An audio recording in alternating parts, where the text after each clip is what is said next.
네, 급박하게 돌아가는 한반도 안보 상황 매주 금요일 이분과 함께 짚어볼 텐데요. 안보 상황뿐만 아니라 한반도의 전체적인 문제를 다 저는 여쭤보고 싶습니다. 금요 시사계의 강철 이빨입니다. 김종대 전 의원 최강 디펜스 코너 시작해 보겠습니다. 의원님 어서 오십시오. 안녕하십니까. 지금 가장 제가 첫 번째로 여쭤보고 싶은 게 있어요. 네. 김행 후보자하고 유인촌 후보자 어제 청문회 있었지 않습니까? 예. 보셨을 텐데 어떠셨습니까? 총평을 좀 들어보고 싶어요. 글쎄 뭐 이렇게 보니까 국회 내 가지고는 아주 비교적 신원식 그 장관 후보자에 비해서는 겉은 순해 보이지만 속은 아주 고압적이고 네. 이미 뭐 청문회 요식행위로 치부하겠다는 그 의도가 역력히 드러났죠. 되게 불성실했는데요. 아니 우선 뭐 자료 제출 거부하는 것만 봐도 그리고 특히 김행 후보자가 제일 눈길을 끌었는데 네. 이 경우에 보면은 자신이 그 무슨 기업관을 가지고 회사? 언론사를 운영해 왔는지 저도 언론사 10년 하는 동안 완전히 맞아. 골병 들었거든요. 맞아요, 맞아요. 모든 걸 다 쏟아봤어요. 시간, 건강, 돈 다 그랬는데 아참 뭐 그냥 처음에 부실한 회사라 그러면서도 알뜰하게 빼먹었더라고. 네. 언론을 하는 입장에선 그게 제일 속상한 거예요, 저는. 이 사람이 언론인 출신이잖아, 원래. 그렇죠. 그러면은 이 언론을 통한 어떤 기자 사회적 출신이죠. 기여라는 공적 의식이 있었는가. 이 점에서 저는 참 아쉽습니다. 사실은 그런 거 하나 만들어 나가고 한다 할 때는 가시밭길을 가는 어떤 그 자기 희생에 각오 없이는 안 되는 일이거든요. 그럼요. 이게. 근데 무슨 뭐 보니까 어떤 그 성적인 차별을 조장하는 어떤 기사라든가 또 해외 나갔을 때도 그 뭐 체류비 빼먹는 거라든가 네. 이렇게 알뜰하게 빼먹는 게 기존 언론의 어떤 기득권 의식을 가지고 이런 언론 사업을 해버리니까 그거 참 꼴불견도 이런 꼴불견이 있을까? 아니 그리고 이게 참 가슴 아픈 일이에요. 좀 또 제가 좀 놀랬던 것은 그 김행 후보자한테 용해인 의원이 이런 얘기합니다. 이렇게 돈을 벌고도 여성가족부 장관을 노립니까? 사퇴하시죠. 이랬단 말이에요. 아니 그런데 저는 이 정부의 그 고위공직자로 진출하는 정무직 공직자들 보면 어떤 패턴이 있는 것 같은데 그러니까요. 왜 저렇게 재테크들의 아주 귀재들이야? 아니 재산이 갑자기 늘어나요. 아니 그것도 귀재도 좋은데 갑자기 막 늘어나는데 우리가 상상도 할 수 없는 160 몇 억 막 이런 재산인 거예요. 아니 그러니까 그 분명히 청와대 대변인 할 때는 그 기간 동안에는 한 10몇 억? 네. 요 정도였거든요. 뭐 5배, 6배 올리는 게 이게 벌써 한두 번 본 일도 아니고 말이에요. 그래서 어떻게 보면은 이 강남의 졸부회가 집단 DNA가 돼버렸다. 강남 졸부. 다들 뭐 보면은 그 부동산 매매로 차액. 그거 아니면은 어디 투자. 네. 이런 어떤 재테크. 다 이런 걸 하나씩 걸고 있거든요. 참 그런 면에서 참 저도 아주 상대적 박탈감을 많이 느끼는데 뭐 꼭 부러워한다기보담도 그런데 어쩌면 다들 이렇게 비슷비슷한가? 그러니까 이해가 안 가는데 저는 그 돈을 그렇게 갑작스럽게 벌게 된 것도 이해가 안 가지만 물론 그 회사의 그 가치가 그렇게 높다고 평가되는 것도 이해가 안 되지만 제가 좀 이상하고 솔직히 조금 화가 났던 부분은 이겁니다. 어제 용해인 의원도 화가 많이 났는데 싫어요 207번 내쳤으나 제자에게 몹쓸 짓한 60대 교수. 근데 이게 제목인 거야 기사에. 네. 이 위키트리에. 그다음에 소속사가 여자 연습생에게 속바지 벗고 사진 보내라. 이것도 그 따옴표 친 제목입니다. 네. 그리고 XX 빠는 거 아니야. 여자 동기를 집단 성희롱한 남자 생도들. 이것도 역시 그 기사 제목으로 나온 거예요. 이게 예. 바로 이 김행 후보자가 이 큰 지분을 가지고 있는 이 회사의 기사예요. 그래서 용해인 의원이 이 기사를 거론을 하면서 차별과 혐오에 기생해서 100억이 넘는 자산을 증식시켜 놓고 여가부 장관이라는 공직까지 맡겠다는 거 너무 심한 거 아니냐 이제 이렇게 얘기를 했어요. 그랬더니 김행 후보자의 대답이 더 가관입니다. 이게 대한민국 언론의 현실입니다. 이게 도대체 무슨 말입니까? 그런 말은 보통 언론을 질타할 때 쓰는 말인데 본인이 이게 현실이라는 건 당연하다는 뜻으로 답변을 했다면 이거 뭐 아주 경악할 만한 얘기인데. 그러니까 일부러 어뷰징을 끌만한 자극적이고 정말로 부끄러운 종류의 기사들만 쭉쭉쭉 뽑아가지고 사람들의 관심을 조금 유도해서 수입을 올리려고 하는 그런 행태를 지금 이 회사가 보였다는 게 핵심인 거잖아요. 근데 그거를 이 후보자는 부끄러워하거나 좀 더 기사다운 가치가 있는 기사 쓰는 것으로 바꾸겠습니다라고 말하는 게 아니라 이게 요즘 언론의 현실입니다. 이렇게 하지 않으면 돈을 못 버는데 어쩌란 말입니까? 지금 이런 태도를 보였다는 거죠. 이게 있을 수 있는 일인가요? 언론 하는 사람으로서? 아니 그런데 저는 지금 뭐 언론 하는 사람 심지어 유튜브도 그러는데 네. 이게 이 언론 플랫폼 하나가 돈과 권력과 명예라고 생각하는 그러니까. 그래서 불나방처럼 사업에 뛰어드는 사람들이 있어요. 근데 기존의 레거시 미디어 출신으로서는 자기가 누려온 어떤 품격과 명예심이 있는 건데 그럼요. 이렇게 이제 새로 뭔가 권력과 명예를 쫓아가는 심지어 돈까지 다 한 손에 다 주겠다는 이런 언론관이 엿보이는 거거든. 바로 이 대목에서요. 네. 예. 그러니까 언론을 왜 하는가 우리가. 저는 뭐 시민과 소통하기 위해서 한다고 생각합니다. 네. 예, 소통하고 우리가 사는 세계가 어떤 세계인지 알아가는 과정이라고 저는 생각을 하는데 뭐가 그렇게 급해서 이렇게 돈이 없어서 그런지 집이 없어서 그런지 뭐가 그렇게 급해서 이런 식의 언론관을 가지고 임했는가. 그것도 레거시 미디어 출신이 말이에요. 그러니까요. 이게. 아니, 그리고 어제 글쎄 청문회장을 허락도 안 받고 그냥 나가버렸어요. 아니 그러니까 이 청문회를 통해 가지고 강서구청장 선거에 악영향을 끼치려고 작정을 했나 봐. 지금 어떻게 보면 강서구청 선거는 지금 뭐 민주당에 유리해 보입니다만은 더 결정타는 이 기간에 인사청문회를 했다는 거예요. 맞아요. 네, 중요한 부분인 것 같습니다. 자, 인사청문회 얘기 나오니까 유인천 장관 후보자 얘기를 안 할 수가 없네요. 네. 거짓말하는 거 어저께 나온 얘기인데 거짓말 아닙니까? 이명박 정부에서 블랙리스트 없었다. 네. 그다음에 욕 안 했다. 나 욕하지 않았다. 그때 예. 욕했다고 미안하다고 하더니. 예. 그리고 왜 윤 대통령이 나 구속도 안 시키고 기소도 안 됐는데 나보고 뭐라 그러냐. 무슨 말입니까 도대체 이게. 아니 구속도 안 됐다는 건 이재명 대표도 구속도 안 됐는데. 근데들만 아니라고. 그랬는데 그렇다고 죄 없다는 거 아니다. 이거 네. 한동훈 장관 얘기 아닙니까? 그러니까요. 법무부 장관. 그러면 같은 얘기지 뭘 그렇게 따지면은 그 이재명 대표하고 같은 얘기하는 겁니까 지금?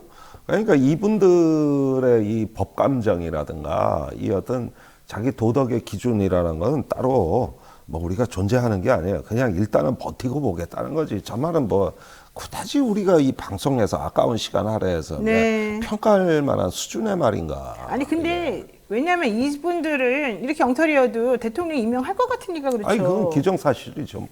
이제 신원식 장관은 이미 초읽기에 들어갔고 이 두 명에 대해서도 이제 청문회를 거쳤으니까 이제 좀 최단 시간 내에 속전속결로 할 겁니다. 아휴, 그러면 도대체가 국민하고 소통한다더니 국민들 말을 한 개도 안 듣고 그러면 안 된다고 아무리 말해도 소용도 없고 뭡니까 이게. 근데 이런 걸 한번 생각해 보셔야 돼요. 지금 윤 대통령 거의 막바지에 왔어요. 네. 우리가 보기에 왜 대통령은 이렇게 국민 무시하고 소통 안 하냐 이렇게 얘기를 하시지만 그 사람은 소통하는 방법을 몰라요. 아, 그래서 그런 거예요? 예. 예를 들면 어떤 학생이 시험을 봤는데 성적이 너무 안 좋아. 네. 그때부터 엄청나게 선생이 잘못 가르쳤어. 시험 범위도 잘못 가르쳐줬어. 참고서도 이상해. 학원은 사기꾼이야. 뭐가 이유가 끝도 없이 나오는 거예요. 지금 그런 식의 어떤 유아적 투쟁이란 말이에요. 그런데 이런 학생이 그럼 다음 시험 잘 보겠어요? 대부분 야, 내가 뭘 놓쳤냐? 분명히 나 시험에 충실히 대비하는데 내가 뭐가 부족해서 이런 학생이 대부분 다음 시험은 희망이 있단 말이에요. 그렇죠. 근데 이 정부는 그게 없어요. 지금 막바지에 몰린 거예요. 축구로 얘기하면은 네. 일렬하고 뒷렬의 그 폭이 좁아서 짜임새 있게 그라운드를 운영하고 공간을 지배해야 되는데 이 방법을 몰라요. 그러니까 모든 전력을 최전방에다 투입해 놨다고 네. 수비를 포기하고 그러면 어떻게 되는 거예요? 한 번 뚫리면 다 무너지는 거죠. 그러니까 막바지에 몰리는 듯한 행태에서 나오는 것들인데 네. 저는 이 정부가 갖고 있는 어떤 자기 시험 성적의 저조함을 선생과 참고서에 이제 돌려가지고 그걸 적개심으로 이렇게 튀기는 네. 이런 어떤 행태이기 때문에 저건 가만 놔두면 돼요. 솔직히 윤석열 대통령은 앞으로 딱 한 달간 무건 수행하면 지지율 10% 오릅니다. 아무 말도 하지 않고. 진짜요? 그러니까 이제 더 이상 야당 탓, 언론 탓, 또 이런 거 일치 안 하고 그냥 한마디도 안 하고 저기 어디 그 봉사활동이나 다니고 그러면서 민생 현장 또 중소기업하고 자영업자들하고 어울리는 거 딱 한 달만 하면은 최소 10% 오르는 정권이에요. 최소. 그래요? 그거 되게 신박한 이론인데. 그런데 멈출 수가 없는 거거든요. 그러니까 이게 이제 그걸 갖다가 정신의학에서 내 찾아낸 용어인데 네. 병적 다변증이라는 증세가 있어요. 다변증이요? 병적 다변증. 무슨 말입니까? 그러니까 쉬지를 못하는 거예요. 이게 저기 이 말을 갖다가 이 불평불만을 쉴 수가 없는 거야. 멈추지를 못하고 그냥 계속해서 하는군요. 그렇죠. 그거를 멈출 수가 없는 거예요. 이게 고장난 수도꼭지 같은 거예요. 그래가지고 저기 그걸 갖다 누굴 향한 엄청난 자기 어떤 그 불만, 적개심 이거를 쏟아내야만 해소가 되는데 이걸 병적 다변증이라 그러거든요. 네. 지금 이 정부가 처해 있는 그 멘탈이라고 저는 보는 거거든요. 그러니까 뭐 사면복권 시켜 강서구청장 내보내고 뭐 그냥 청문회 나가 계기라 그러고 저기 뭐야 여차하면 걷어차라 그러고 이 지침이 끝도 없이 내려온 거예요. 용산에서 끝도 없이 내려 끝도 없이. 네. 그러다 보니까 그 장관 후보자들이 뒤에 윤석열 대통령이 법을 정치 무기화한 대통령이 뒷배로 있다고 믿고서 까부는 거란 말이에요. 그러니까 이런 현상들이 쭉 나가는데 끊임없이 지침이 내려올 거예요. 네. 아마 청문회 디테일까지 용산에서 다 들여다볼 거라고요. 알겠습니다. 자, 하나만 더 여쭤보고 우리 보안 안보 얘기 좀 하겠습니다. 어제 사실은 더불어민주당 의원 총 168명을 나열하면서 수박당도 감별 명단이라고 하는 게 돌아다녔어요. 그게 뭐예요? 그러니까 민주당 의원들 중에 이제 이른바 수박이라고 불리는 네. 의원들의 정도를 비교를 한 겁니다. 뭐 검사 탄핵에 찬성하냐 아니냐, 뭐에 찬성하냐 아니냐 이제 이런 그 정책에서 네. 그들이 표현했던 소신이나 이런 발언 같은 것들을 기준으로 해서 이 사람은 이렇게 쭉쭉쭉쭉 계속 반대되는 얘기만 한다. 이 사람은 뭐 이건 반대했다가 저건 찬성한다. 이제 이런 식으로 의원들에 대한 평가를 쭉 매기고 네. 그래서 가장 이제 당에 도움이 안 될 사람 내지는 가장 이제 겉과 속이 다를 것으로 보이는 사람들 이런 사람들을 좀 구분을 해가지고 인터넷 사이트에 올렸다는 거예요. 겉은 민주당, 속은 국민의힘 뭐 이제 이런 뜻으로 지금 사실은 쓰이기도 하는데 요거는 어떻게 보십니까? 글쎄요, 저도 누구보다 민주당을 많이 비판한 사람이거든요. 네. 여기 특히 2% 나와서 그랬는데. 그렇죠. 네. 자, 저도 추석 연휴 기간에 한 6일 정도 무건 수행을 해보니까 좀 성찰이 생기는데 네. 가장 많이 드는 제 스스로에 대한 질문은 이거였어요. 내가 괴물과 싸우다가 나도 괴물이 돼가는 거 아닌가. 그러니까 우리가 윤석열을 좀 끌어내려야 된다고 생각하고 상당히 많은 시간을 거기에 투입을 하고 있죠. 근데 그렇게 싸우면서도 윤석열 이후에 대안책 세계를 상상해야 되는데 그 에너지가 고갈되고 싸우면서 나도 괴물이 돼가는 거 아닌가 이런 어떤 경각심을 가져야 되는 거거든요.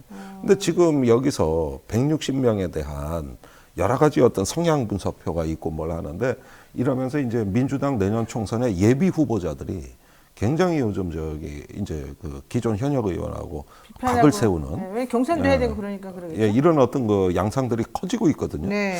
저기 제가 좀 말씀드리고 싶은 건 뭐냐면은 어떤 민주당의 새로운 리더십에 대한 비전 또 그걸 갖고 현재에서 총선을 넘어가지고 미래로 나갈 수 있는 어떤 긍정적이고 찬란한 미래에 대한 자기 구상이 없이 이런 어떤 그 저기 내전 상황으로 혹시 가겠다는 거냐?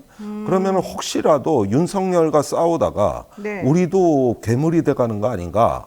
그게 그 저기 이게 이제 수박대 갭달 프레임으로 그 당을 다시 한번 이게 리모델링 하자는 이야기거든요. 네. 근데 그 부분에 대해서 국민들이 보고 있다는 거는 일단 인식을 해야 될 것 같아요. 우리마저 괴물이 될 수는 없다는 거예요. 네. 지금 저 괴물은 우리가 청소하고 정상화된 국가로 가고 새로운 어떤 대안의 미래를 상상할 수 있는 시민들에게 그 권리를 돌려드리는 투쟁입니다. 우리가 그렇죠. 지금 네. 하고 있는 이 노력을. 그런데 어떤 면에서 자가 면역, 그러니까 스스로를 공격하는 네. 이게 이제 그 심화된 류마티스 관절염이 되는 거거든요. 그 저기 내가 나를 면역 체계가 오인하고 공격하는 것이죠. 그렇죠. 예, 그런 차원으로 가는 건데 아니 만약에 그런 면에서 이번에 당내에 어떤 단결할 줄 모르고 어떤 그 스스로 저기 헌신할 줄 모르는 당내에 어떤 많은 비계사들이 있다면은 그거는 다음 총선에서 다이어트해서 빼버리면 되는 겁니다. 그러니까 그거 하려고 지금 이런 거 하는 거 아니에요? 그러면 되는 거예요. 그러면 더 건강하고 근육질에 그렇죠. 어떤 네. 정치 근육이 튼튼한 신인들이 대활약을 해줘야 되는 거거든요. 그런데 이게 자칫하면은 그런 방향이 아니라 어떤 면에서는 좀 자가 면역의 양상으로 간다 그러면 우리도 괴물이 되지 않을까 이런 전 걱정이 알겠습니다. 되죠. 자, 그런 부분들 좀 생각을 하면서 좀 신중하게 잘 접근해야 될 것 같습니다. 자, 이제 본격적으로 한번 여쭤보겠습니다. 연휴 기간 동안에 항저우 아시안 게임 있었고 우리 대표팀 참 잘했지 않습니까? 근데 북한이 우리 팀을 괴뢰라고 했어요. 이거 일부러 그러는 거죠? 제가 이 연휴 동안에 네. 그 평소에 못 보던 그 한반도 관련 어떤 기사 또 주변 상황이 급격히 지금 변하고 있다는 데 경악을 금할 수가 없었는데. 자, 이 항저우 아시안 게임은 참 우리 선수들 예쁘고 정말 실력 네, 있고 네. 멋있고 이런 거. 나는 탁구 복식 시상식에 완전히 뿅 갔어요. 난 짧은 쇼츠 영상에 완전히 넋이 나갔는데 의외로 내가 기성세대들한테 그 영상을 보여주잖아요. 네. 이게 왜 웃기냐고 대부분 반문을 하대. 왜요? 거기서 유머의 감성을 못 느껴. 유머 코드가 다르구나. 특히 우리 같은 꼰대들. 네네. 그래가지고 이게 지금 우리가 이 정서가 너무 메말랐구나. 이런데 아주 경악을 금치 못해 내가. 아니 얼마나 즐겁고 이런 걸 시민들이 좋아하는 거야. 네네. 설명을 한참 해줘야 돼. 그래가지고 이 꼰대들이 메마른 정서에 기겁을 했고 두 번째 북한이 괴뢰라고 이제 중계 방송을 하면서 또 시상식에 뉴스에서 이렇게 하는 거 되는데 이 우리 남한에 대한 적대 혐오 원초적 증오심이 이제 끌어오르고 있구나. 이게 언젠가 터질 것 같다? 안보 상황에 부정적인 영향을 분명히 준다. 네. 이런 점인데 여기에다가 엊그제 나온 기사. 네. 미국 시카고 국제문제연구소가 미국인 3,200명을 설문조사했잖아요. 네. 2021년에 만약에 한국이 북한이나 중국이나 이런 데서 침공을 받으면 도와줘야 되느냐에 63%가 안 된다. 도와줘야 된다 도와줘야 그랬는데 된다. 그게 50%로 내려앉았어요. 그러니까 퍼센티지가 줄어들었군요. 옛날에 비해서. 엄청 많이 두 자릿수가 줄어들었고. 왜요? 그러니까 이 한국의 이 소프트 파워 매력 국가로서의 이 어떤 호감도가 확 낮아지고 있다는 거예요. 지금 얘기가. 그다음에 윤석열 대통령이 유엔 총회 가서 만난 정상들의 일부가 부산 엑스포에서 사우디 지지 선언을 하고 나섰고. 맞아요. 그다음에 수출이 반등이라 그러지만은 작년 대비해서도 여전히 부진을 면치 못하고 있고, 제가 이렇게 쭉 일련의 기사들을 봤을 때 아시안 게임에서 미국으로 우크라이나 전쟁으로 나가는 이 하나의 지금 주변 판도가 네. 굉장히 대한민국의 폐쇄적으로 우리를 정점을 고립시키는 지나는 방침으로 듯한 가고 느낌이 있어요. 드는 건데요. 네. 주식만 보더라도 우리가 윤석열 정부 들어가서 시가총액 8%가 줄었는데 주변 국가 다 올랐습니다. 그러니까요. 안 오른 나라가 없어요. 우리나라만 지금 경제도 엉망진창이에요. 혼자 그래. 혼자. 그러니까 내가 이 최근에 이걸 보면 하드 파워와 소프트 파워, 네. 이 어떤 국가의 파워가 네. 왜 이렇게 빨리 망가졌는지. 고갈되고 있는지에 대해 가지고, 아니 저는 이거 그냥 방송이니까 뭐 제가 정치적으로 드리는 말씀이 아니에요. 지금 우리 이거 찬물 먹고 정신 차리지 않으면 안 돼. 이런 상황을 내가 본 적이 없거든. 저도요. 본 적이 없어요. 그러니까 이번 아시안 게임도 그래요. 이번에서 우리 선수들이 저렇게 민간 외교를 많이 했다면 이런 걸 대중관계 회복에 써야죠. 어떤 계기로 네. 그 외교의 자산으로 써먹어야 되거든요. 근데 그런 거 신경도 안 쓰고 오히려 파워를 가지고 뭐 힘에 의한 평화를 하겠다 이러면서 북한을 계속 자극하잖아요. 계속 북한을 그과의 어떤 각이 여기서 트러블이 생기고, 그다음에 중국에 대해서도 왜 아시안 게임에 반중 기사가 많이 나오냐고. 그러니까요. 참 그리고 걱정이에요. 정부는 어떤 노력도 안 해요. 그러면 이게 아시안 게임이란 게 뭡니까? 민간 외교에 이것처럼 좋은 공간이 없어요. 그런데 이걸 한중 관계의 어떤 모멘텀으로 안 삼는다? 이건 포기하겠다는 얘기. 너무 아까운 기회인데. 아깝죠. 근데 보세요. 지금 그러다 보니까 사실 대통령이 계속 북한하고 러시아랑 중국을 자극해요. 솔직히 말해서 제가 보기에는 북한 이제 러시아에 대포를 이전하기 시작했대요. 북한이. 그리고 우리나라 대통령은 국군의 날 최전방 25사단 방문해가지고 하는 얘기가 북한이 도발할 경우에 1초도 기다리지 말고 응사하라 이렇게 말했어요. 그러면 전쟁하자는 거잖아요. 네. 대통령 어떻게 이렇게 그냥 아무렇지도 않게 전쟁 얘기를 합니까? 그러니까 그 어떤 공산전체주의라는 프레임이 온 어떤 그 모든 언행을 다 그냥 네. 그 규정을 해버리고 거기에 지배를 당해버리니까 이게 뭐 저기 전방 25사단 찾아가서는 초강경 발언, 그다음에 육군사관학교는 단순히 그 저기 독립영웅 흉상철거뿐만이 아니라 아예 독립전쟁 영웅실까지 저기 폐기해버리는. 네. 여기 지금 육사가 한 걸음 더 나갔어요, 연휴 동안에. 그러니까 이런 어떤 그 군을 하나의 이념의 돌격대로 이렇게 앞세우면서 어떤 공산 전체주의에 대한 어떻게든 적개심을 부리고 역사를 지우는 이런 어떤 그 양상이 되는 건데, 이거는 굉장히 그 저기 제가 보기에는 어떤 극단주의 프레임에 이미 포획이 된 거예요. 그래서 저는 그 중세의 기사도 정신과 비슷한 새로운 정체성을 만드는데 네. 십자군 전쟁을 하는 종교 네. 전쟁을 하는 그런 그걸 만드는데 여기에 어떤 그 극우 통치, 네. 그다음에 안보 지상주의 이 두 가지로 올해 마지막 국정을 끌고 갈 작정이다. 그러니까 안보 지상주의는 뭐냐? 안보의 가치를 위해서는 모든 걸다 경제적이거나 희생이시죠. 사회적인 어떤 그 이익의 일부를 희생할 수도 있다. 이게 안보 국가의 출현이에요. 안보 지상주의. 그다음에 시민의 자유를 제한하는 감시 국가, 통제 국가의 출현을 예고하는 거거든요. 이런 게 이제 안보 지상주의고, 두 번째 극우 통치인데 그게 지금 국회 청문회에서 예, 맞아요. 여실히 보여지는 거거든요. 이 두 가지를 가지고 양대 수레바퀴의 축으로 간다. 야, 그게 이제 국군의 날과 육군사관학교에서 지금 벌어지고 있는 일련의 행태라고 할 수가 있는 거죠. 너무 불안하고 위험한데 저는 여기서 하나 더 이 변수를 꼭 집어 넣어서 해석을 해주시길 바라겠습니다. 시간이 없으니까 이것만 네. 여쭤볼 건데 트럼프가 지금 심상치가 않단 말이에요. 아니, 그러면. 하원 의장 자기가 뭐 출마하겠다 내지는 내가 미는 사람을 당선되도록 하겠다 이렇게 공언하는 것도 있고 제가 얘기 듣기로는 트럼프가 지금 인기가 되게 많대요 미국에서. 네. 그래서 다음 대통령 된다고 지금 줄 서는 사람들이 이제 엄청나게 많아졌다는 거예요. 네. 그러면은 바이든이 지금 일본하고 짝짝꿍 해가지고 북한이랑 저쪽이랑 이렇게 막 적대시하는 이런 정책 펴는 거하고는 완전히 또 다른 완전히 바뀌죠. 완전히 바뀌는 그런 바뀌죠. 정책을 트럼프가 또 한단 말이죠. 네. 그러면 우리가 어떻게 되는 말이에요? 우리는 그동안에 원래는 이렇게 가고 있었다가 갑자기 이렇게 움직이고 있었는데 급변치마죠. 다시 또 움직여야 되잖아요. 그러니까 이번에 등장하는 트럼프는 일기 트럼프 때보다 더 훨씬 셀 텐데. 단단해. 그렇죠. 단단하고 훨씬 더 아주 그 정교한 어떤 계획을 갖고 등장하는데, 이번 여름경부터 제가 미국에 유심히 보는 게 뭐냐면 신보수주의 책들이 엄청나게 쏟아졌어요. 신보수주의. 신보수주의 책들. 이게 어떤 흐름이냐면 공통점이 첫째 반엘리트주의. 그러니까 공화당이고 민주당이고 저놈들 다 썩었다. 그런 어떤 그 기존 정치에 대한 어떤 혐오, 이 반엘리트주의가 굉장히 강하고. 그리고 백인들 자기네 그 인종은 일하는 기본으로 깔고. 네, 네.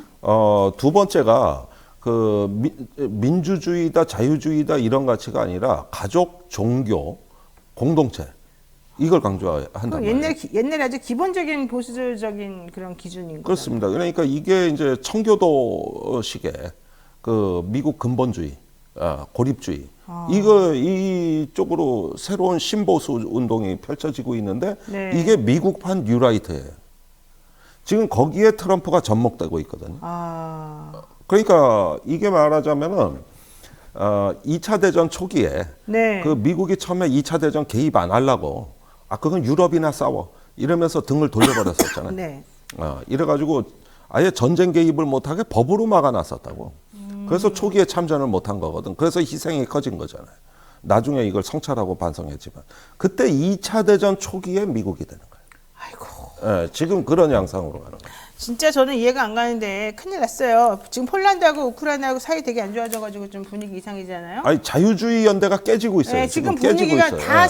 다 지금 깨지고 있어요. 근데 우리만 이상한 방향으로 막 정말 시대착오적으로 행동을 하고 있는데 그 본류인 미국이 지금 바뀌고 있다니까요. 아니 그러니까 이번 연휴 기간에 네. 저기 그 하원 의장 해임은요.